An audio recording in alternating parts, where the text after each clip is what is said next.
Fandom, a community of fellow losers with a hyperfixation. Be it My Little Pony, My Hero Academia, Hatalia, or my beloved Elder Scrolls. Love you, Elder Scrolls. I'm gonna come after you, Todd. I know where you live. Kidding, I don't. Sorry, Todd. Fandom was an important part of many of our unrestrained internet access upbringings.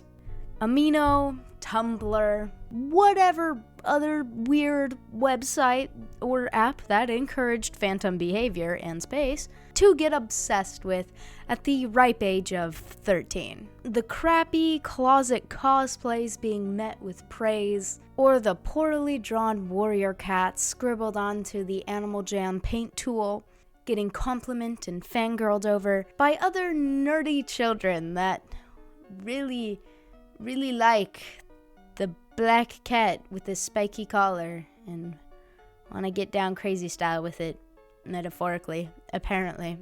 I was not a Warrior Cats fan. I don't really know what was going on in that. Cringy, yes, but free, undoubtedly. I may be cringe, but I am free, a wise man once said. And when I say wise man, more likely than not, it was a genderqueer on Tumblr. I love you funny genderqueers. Keep it up. Where have these spaces gone? Why have all our funny genderqueers turned into trad wives? What happened to phantom culture, and why is it interacted with so vastly different than it was just a few years ago? I'm Subball Black Sheep. Have you any soul? No sir, no sir. But today, I will serenade you with the ramblings of a madman. Has phantom culture died, and what remains is merely individuals picking at its rotten corpse? With the mainstreamification of originally very nerdy interests, cause stark judgment in these spaces. That's what we'll discuss today. But before jumping in, consider committing arson on the like and subscribe button, checking out the Etsy shop for cool shirt designs, joining our 17+ Discord server to meet a bunch of cool artists, like all the pieces you see here now.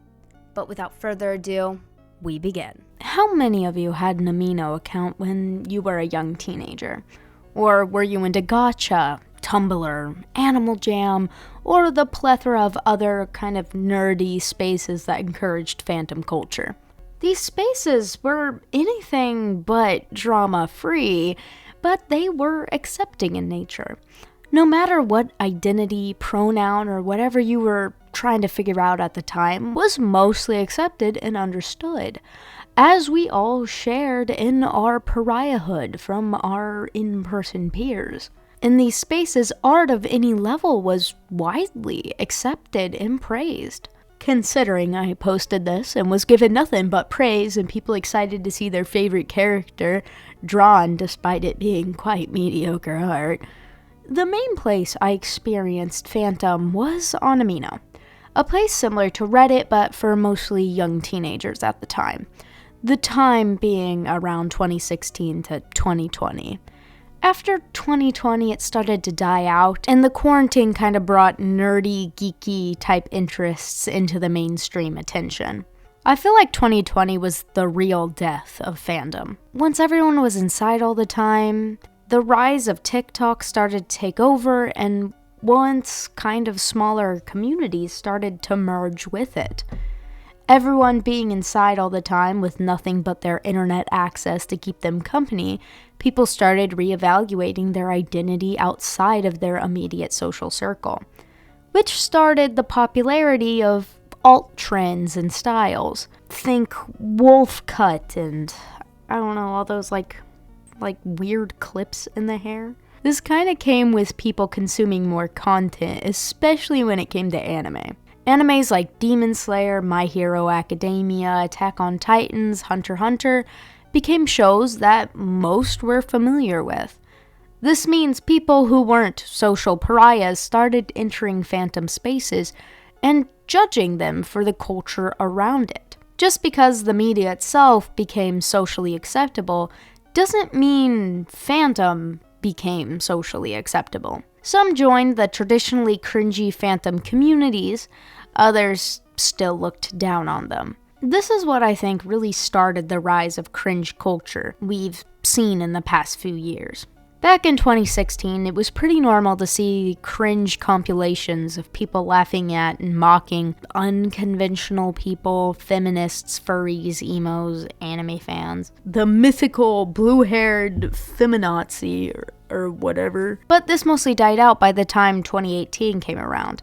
As these unconventional groups got bigger, posters of the cringe content tended to grow up and realize things like feminism is just weird to disagree with. Like, it's equality, brother. I don't remember when I was at like a 6th grade dance when I was a kid, and I was like, yeah, men and women are equal, and you shouldn't maltreat women as you shouldn't maltreat men. And then some like moron little boy was like, are you a feminist? I'm like, why do I have to be a feminist?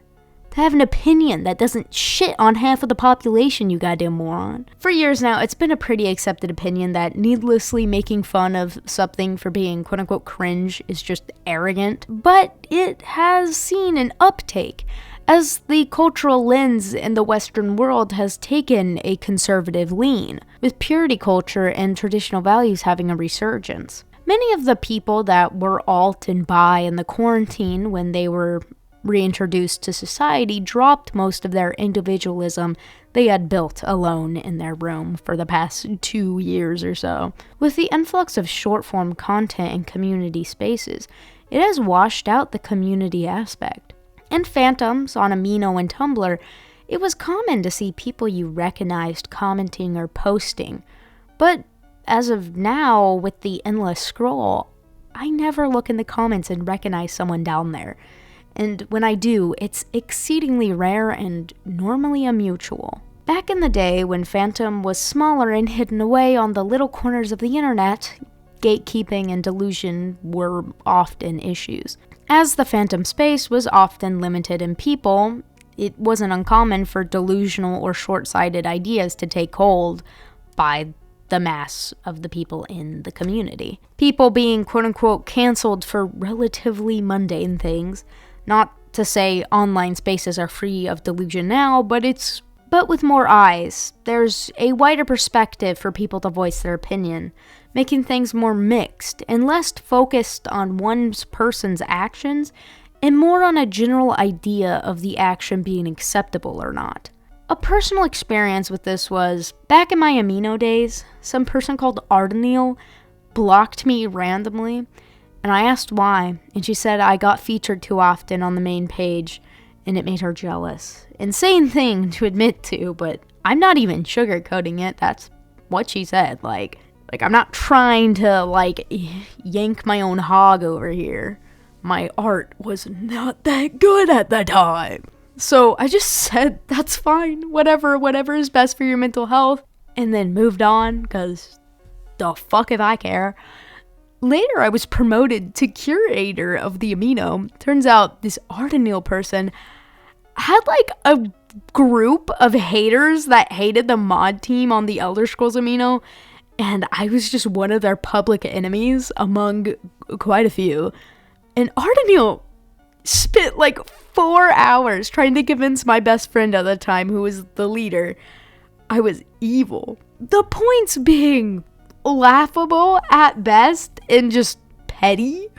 2 of the ones that stood out was, first, I said I was confused where this shift in her demeanor towards me came because I thought we were friends. At the start, we were really supportive of each other in each other's comment sections, always complimenting each other's work. I really liked her artwork. She started freaking out when I said that and was saying how I shouldn't be curator if I can't understand the difference between mutual and friends. And the last point she made was so funny. So context. Some dude came into the amino and made a poll about, should I draw Serana breastfeeding? And it was very clearly fet content. And I responded to the post saying, that's really weird. Why would you ask that? Don't you think it's weird actualizing breastfeeding in a amino with a bunch of kids in it? Context, I was 16 during all this.